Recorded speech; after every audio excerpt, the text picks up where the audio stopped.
Good morning, all of you. I am Sipan Sukla. I am studying at science subject to related of class 9th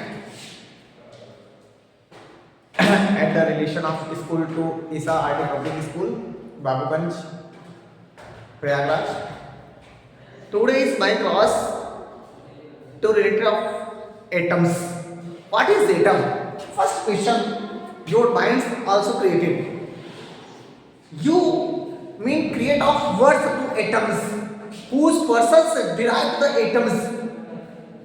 What is atom? First question mind of creating. पता है दिमाग में जो question बनता है ना atom atom को सबसे पहले कौन क्रिएट किया था व्हाट इज एटम बहुत ही अच्छा क्वेश्चन है तो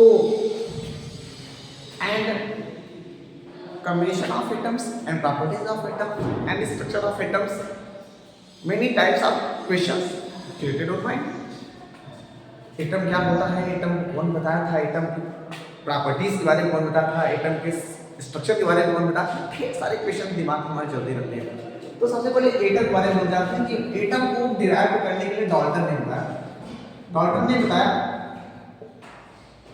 डाल्टन से वैज्ञानिक साइंटिस्ट है डाल्टन ने बताया कि when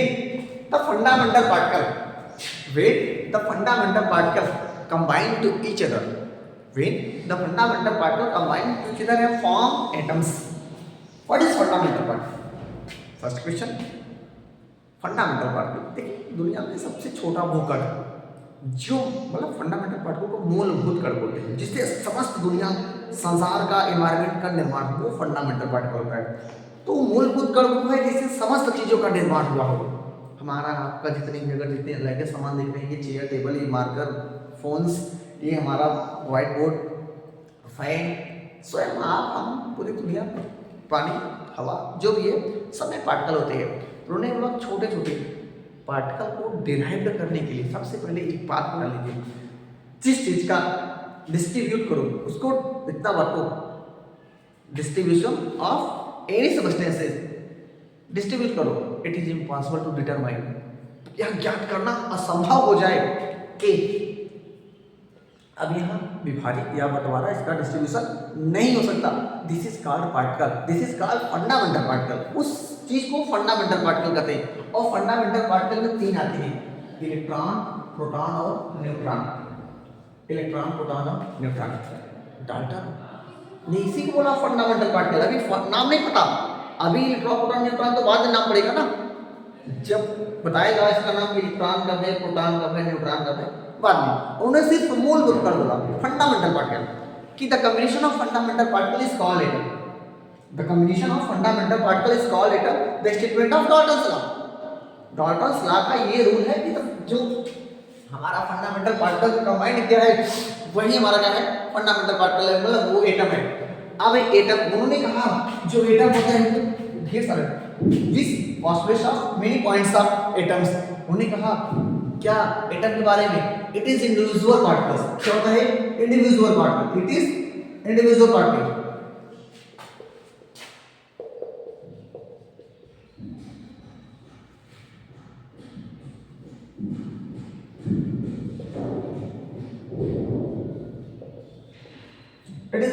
it is indivisible particle दूसरा उन्होंने कहा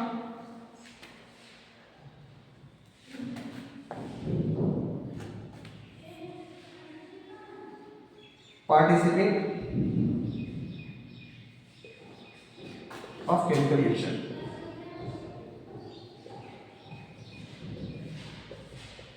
participants of chemical reaction तीसरा उन्होंने कहा फर्स्ट बोला इट इज इंडिविजुअल पार्टिकल एक बात बताओ हाँ बिल्कुल इंडिविजुअल पार्टिकल है कोई प्रॉब्लम नहीं है बट ये किसी से मिलके बना है तो बोला इट इज इंडिविजुअल पार्टिकल तीसरे पॉइंट में फिर कहा कि पार्टिसिपेटिंग केमिकल रिएक्शन बिल्कुल सही है तो राइट नाम आज भी कर सकते हैं बाकी इनके 5 पॉइंट्स अभी फेल हो जाएंगे अभी मैंने कहा atom neither created not destroyed atom neither created not destroyed it convert one form to another form atom neither created not डिस्टार्टेड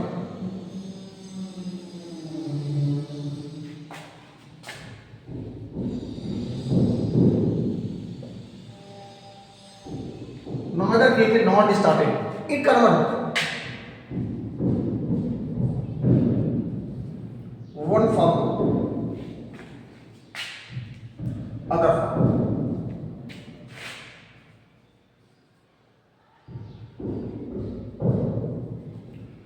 देखिए बहुत ज़्यादा ठंडी है भैया और ठंडी की वजह से हाथ बहुत कम काम कर रहा है।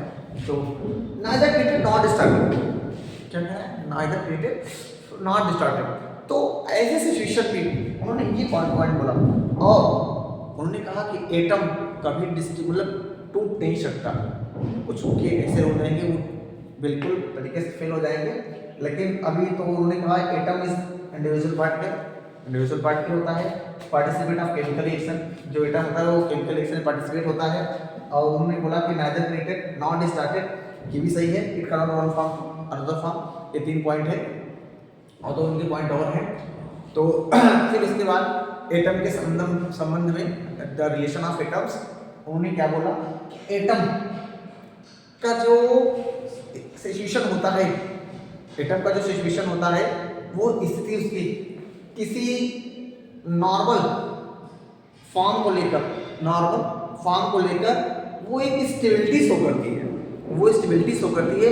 जबकि किसी भी केमिकल रिएक्शन में एटम वास्तविक रूप से अनस्टेबिलिटी दिखाती है। अगर अनस्टेबिलिटी नहीं होगी तो कहाँ किससे रिएक्शन करेगी, सिंपल सी बात है। इसलिए बट फर्स्ट लॉ मैंने एटम के बारे में दिया था, इसलिए एटम के बारे में सबसे पहले about the atom of thesis Dalton का नाम सबसे पहले आता है और डाल्टन एटम्स, फिर थॉमसन आता है, फिर आपका रदरफोर्ड आता है। बहुत सारे साइंटिस्ट ने एटम के बारे में बताया था। तो अब एटम का डाल्टन के अकॉर्डिंग जो स्ट्रक्चर होगा, डाल्टन के अकॉर्डिंग जो स्ट्रक्चर होगा वो नेक्स्ट क्लास में बताऊंगा।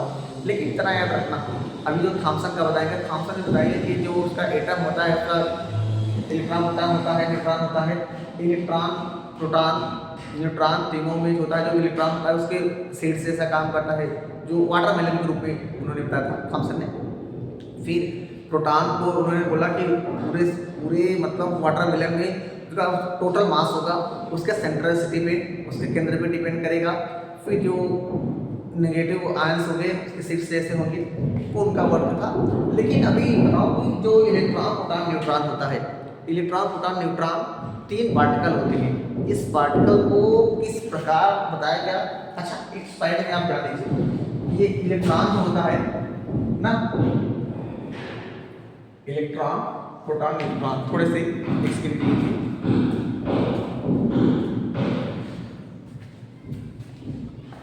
इलेक्ट्रॉन पे negative charges, electron negative charges, negative charges, proton पर पॉजिटिव चार्जेस,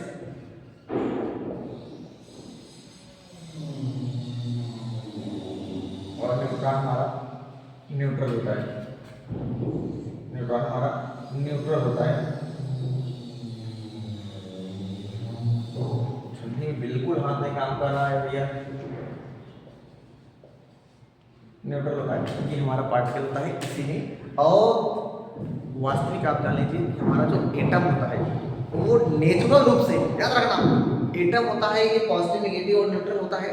जो एटम होता है, इस बात को भी डाल्टन ने कहा था, एटम जो होता है उसके चौथे पॉइंट में आपके पास हमेशा कर लेंगे, कोई भी एटम इलेक्ट्रिकली रूप से इन नेचर फॉर्म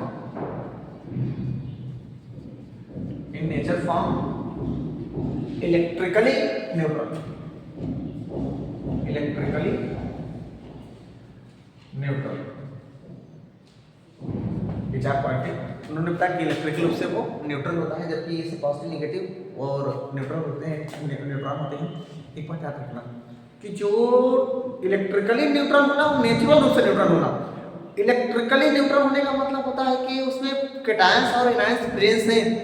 कैटायंस मतलब पॉजिटिव आयंस, एनायंस मतलब नेगेटिव आयंस प्रेजेंस हैं, बट दोनों की संख्या, the numbers of positive ions and negative ions are equal. The numbers of positive and negative ions are equal. This is called electrically neutral in nature.